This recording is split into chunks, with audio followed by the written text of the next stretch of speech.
Hello and welcome to the continuation of the series where I'm setting out to rank all 25 of the movies released by Pixar Animation Studios. I've broken the ranking down into 5 parts, so each video will cover 5 movies.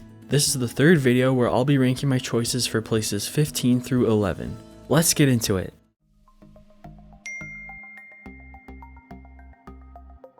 Let's get my boring disclaimer out of the way.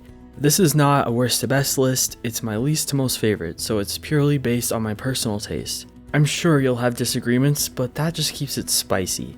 This video will also contain spoilers just in case you haven't seen all the movies yet. Now please enjoy the next 5 entries in my Pixar ranking.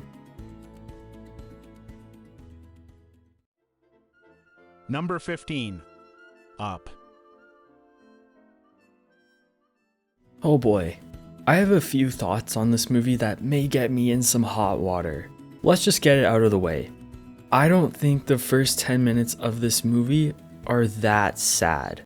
Shame. Shame. I'm not like other Shame. girls. Shame, dumb bitch. Hey. Hey. How y'all doing? Now don't get me wrong, it is sad, and it's some extremely well done visual storytelling. I just don't think it's exponentially sadder than anything else I've seen from Pixar. And yet, everyone raves about it. I think people are definitely affected by how invested they feel in such a short time, which is a massive credit to those who worked on the movie. And if this makes you cry like your dog just died, I mean, fair enough. Old people can certainly pull the heartstrings. The reason I personally don't feel that this is that sad is because it's not a tragedy. We see the picture of a couple deeply in love who get to spend their entire lives together. Watching Carl lose Ellie certainly hurts, and I'm not totally immune to it. My eyes have watered while watching this. I just don't think it deserves to be heralded as the saddest thing of all time. I can think of several moments from Pixar alone that I would rank above this on the tearjerkometer, but maybe that's a video for another time. I think the opening segment of Up sort of blinds people to the rest of the movie.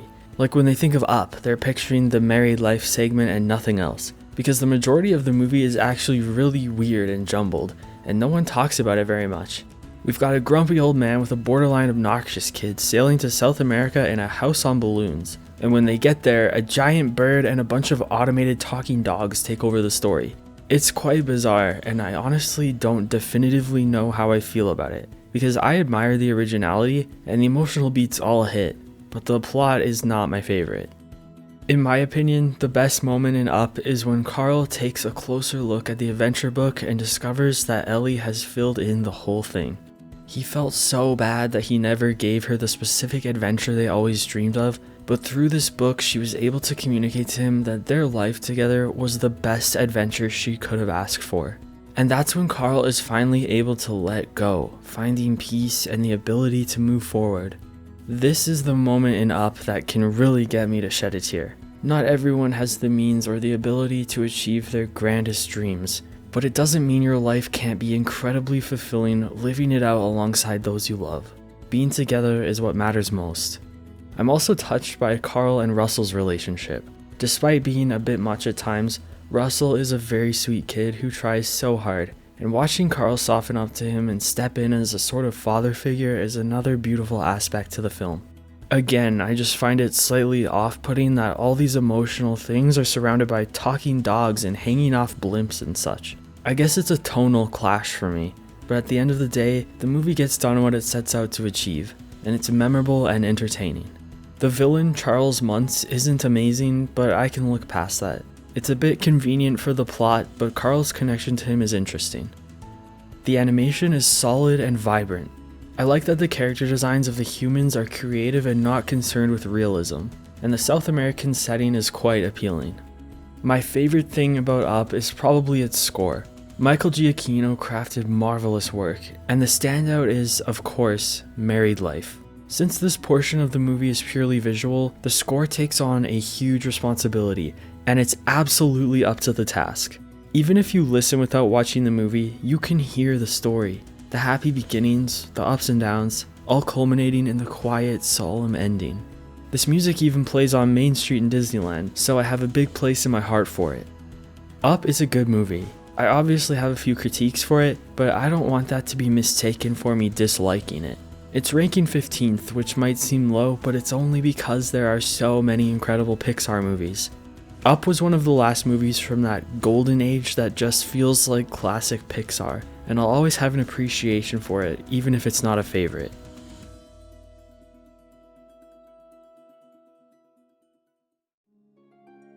Number 14. WALLE. This also might make me unpopular. I used to actively dislike WALL-E, but that might just be due to having to watch the first half hour of it so many times in school, cause apparently it was the only movie teachers had access to when they didn't feel like teaching. Roughly the first 40 minutes of the movie doesn't have any dialogue, and most people praise that. It is impressive to display such strong visual storytelling, but unfortunately I've been turned off by it from overexposure. This is purely a me problem, and I don't expect anyone else to agree, so that's okay. I often think I'll be more engaged in the plot once WALL-E reaches the axiom, but that just seems like a lot of running around, and sometimes I have to fight the urge to doze off. So far I sound like I hate this movie. It's mostly the plot I'm not huge on, which granted is a big part of the movie, but I'll get to the things I really like. While I don't think it's particularly insightful to make a movie that says consumerism and corporate greed are bad and destroying the planet, I do like how WALL-E approaches the issue. It's a bit ironic for Disney to be commenting on corporate greed, but I'm just going to ignore that. WALL-E essentially shows us the worst of humanity.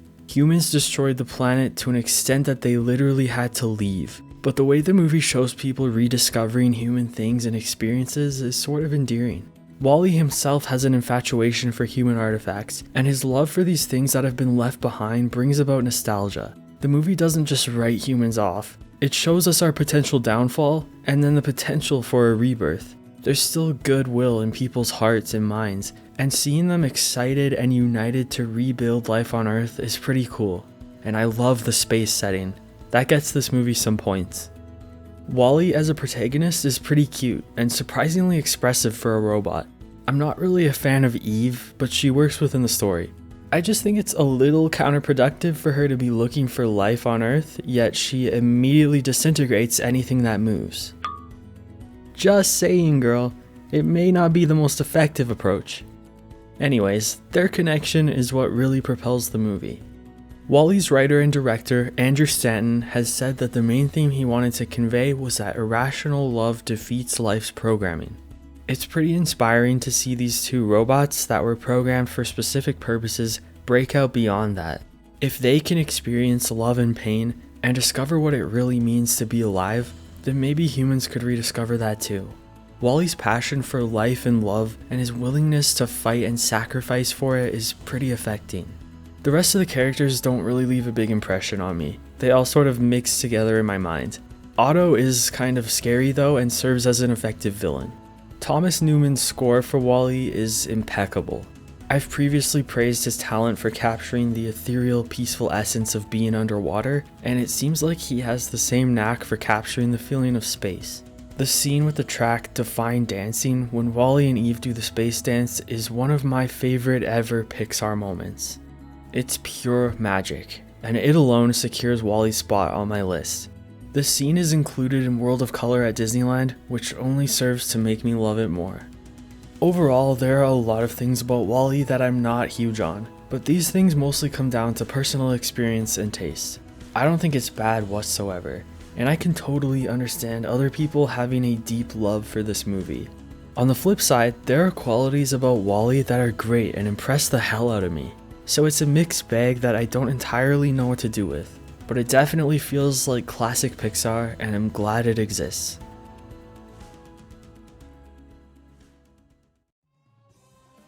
Number 13. Incredibles 2.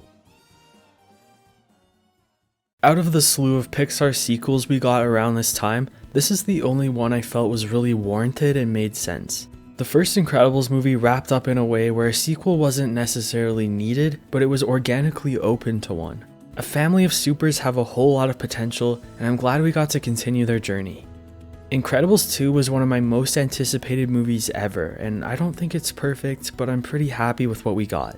This time around, Mr. Incredible takes side stage as Elastigirl steps into the spotlight, which I'm a big fan of. Her powers are so interesting and versatile, and I'm thrilled we got to see them used so creatively to their full potential. Helen is a super strong character, and I think she deserved this moment.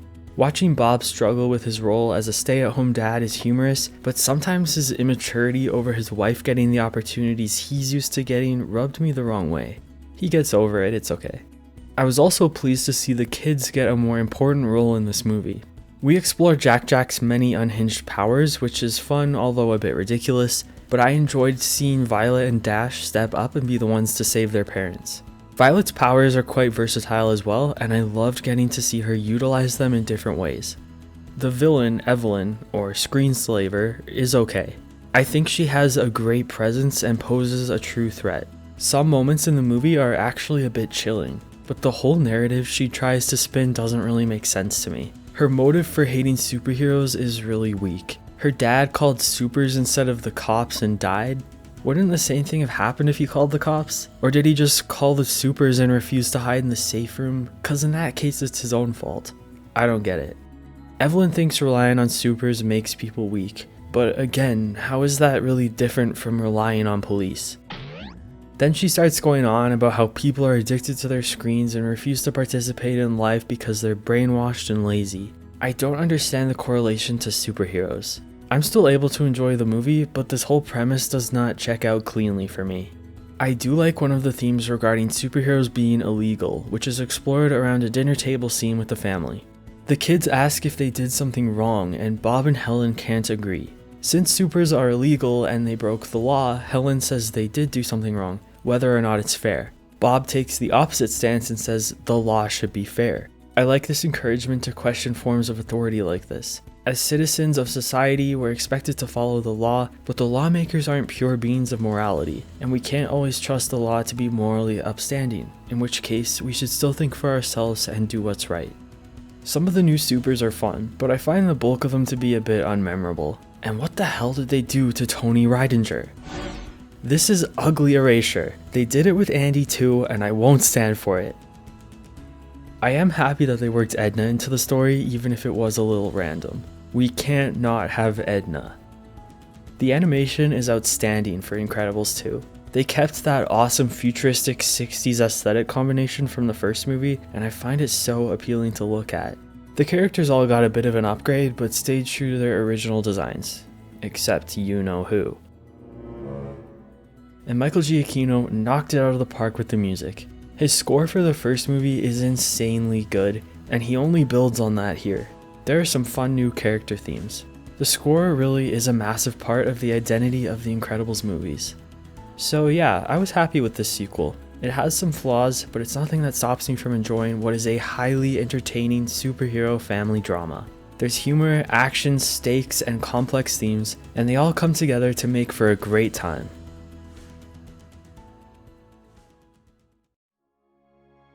Number 12. Cars 3. Here is the question I must pose. Do you love Cars 3? Or do you hate women? In all seriousness, I'm a big fan of this movie, and I'm sure many will be shocked and appalled to see it this high. You are allowed to hate this movie, but I don't. I feel that Cars 3 has so much more value than people give it credit for, if they even watched it. If I had my way, Cars 2 would have been a direct-to-DVD project, and Cars 3 would be the true sequel to Cars. It's the resolution of Lightning's story, not too unlike how Toy Story 4 is Woody's proper send-off, but I like Cars 3 a lot more than Toy Story 4. Remember the initial teasers that made it look like Lightning was gonna die? Why did they do that? This poster does go pretty hard though. Cars 3 is predominantly about Lightning struggling to maintain relevancy as he gets older. As the newer rookie cars rise up, there's an impending sense of doom, and he starts to feel washed up. Now, if there's one thing we know about Lightning, even though he's grown a lot, it's that he loves the glory of racing. It's so much of who he is, and the idea of having to let go of that is incredibly hard to accept. After his crash, Lightning negotiates with Sterling that if he wins the first race of the season, he'll decide what he does, and if he loses, he'll retire. Lightning gets paired with the trainer Cruz Ramirez, and they get caught up in some amusing situations. Lightning learns that she once had dreams of being a racer herself, but her fear and the intimidation she experienced held her back. This brings their bond to a new level and paves the way for what happens later on. When Lightning sees Cruz being dismissed at the race, he decides to take a stand and has her brought back to finish the race in his place. Narratively, this is not flawless, but the symbolic passing of the torch and just the absolute gift that Lightning gives Cruz here is priceless. Another thing I love about Cars 3 is the homage it pays to Doc Hudson. We find out Doc passed in Cars 2, but since that movie centers on Mater, we don't spend much time digesting that. Lightning and Doc's relationship is the heart of the first movie, and this pays respect to that. When Lightning visits Doc's old mentor, Smokey, he shows him Doc's tribute to Lightning's career, and it's extremely touching. Racing wasn't the best part of Hud's life. You were. I think the animation and music in Cars 3 are pretty solid. Nothing to go on raving about, but I like all the elements at play. Basically, I'm just a person who enjoys spending time in the Cars universe. I don't even mind the Planes movies. After Cars 2, I think the bar was on the floor for Cars 3, but I came out of it finding that there was a substantial amount of value and heart in the film. I know the movies get dismissed by most, but I think there's something special about the Cars franchise. For movies that are apparently just for kids and only made to sell toys, I find them to pack a surprising emotional punch as well as be fairly entertaining. And Cars 3 brought us the legends that are Miss Fritter and Natalie Certain, so you gotta be happy about that.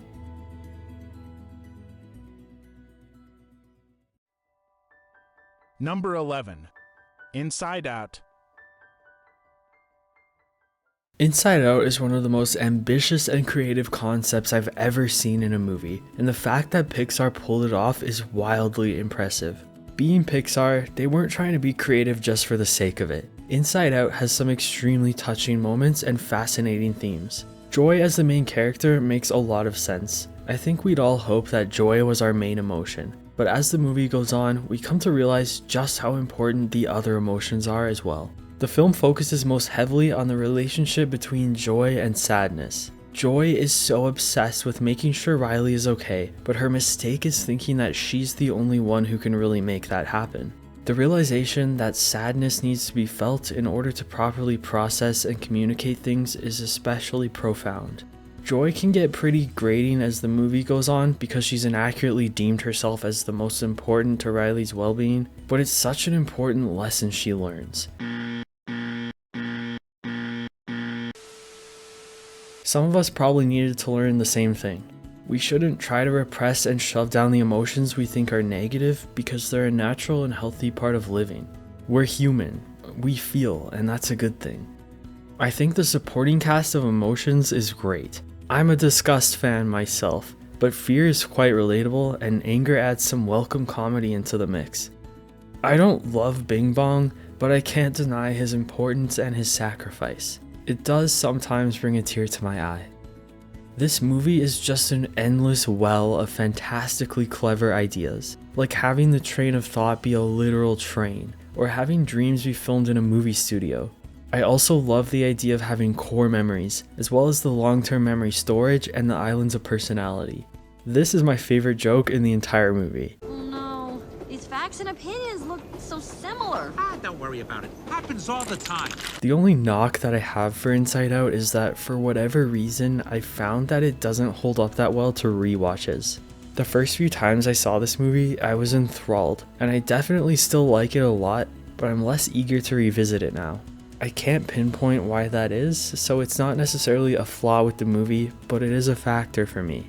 The animation is good as usual for Inside Out. There's a lot of creative design work, but nothing that particularly impresses me. The music is more notable in my opinion. Michael Giacchino's score is gentle and expressive and contributes greatly to the crafting of the world inside Riley's head. I love the piece of music that plays during the scene where Riley finally confesses to her parents how she's feeling. It's immensely healing.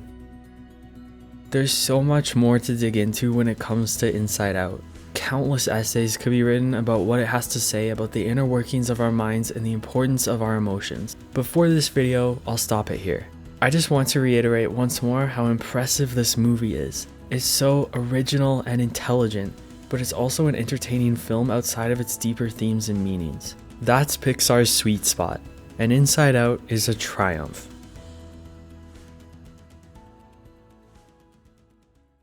And that's the list. Thanks for joining me on my third installment of my Pixar ranking. Even though these movies missed out on being in the top 10, they're all gems. Pixar is just that good, so remember to not feel too bad if one of your favorites ended up here. If you liked this video, please hit like and subscribe, and head over to the Trove to check out more rankings, trivia, and video essays. I'll have links to playlists in the description down below. Feel free to leave a comment telling me your own Pixar rankings, and expect part 4 in this series soon. Thanks again for hanging out, and I'll see you next time.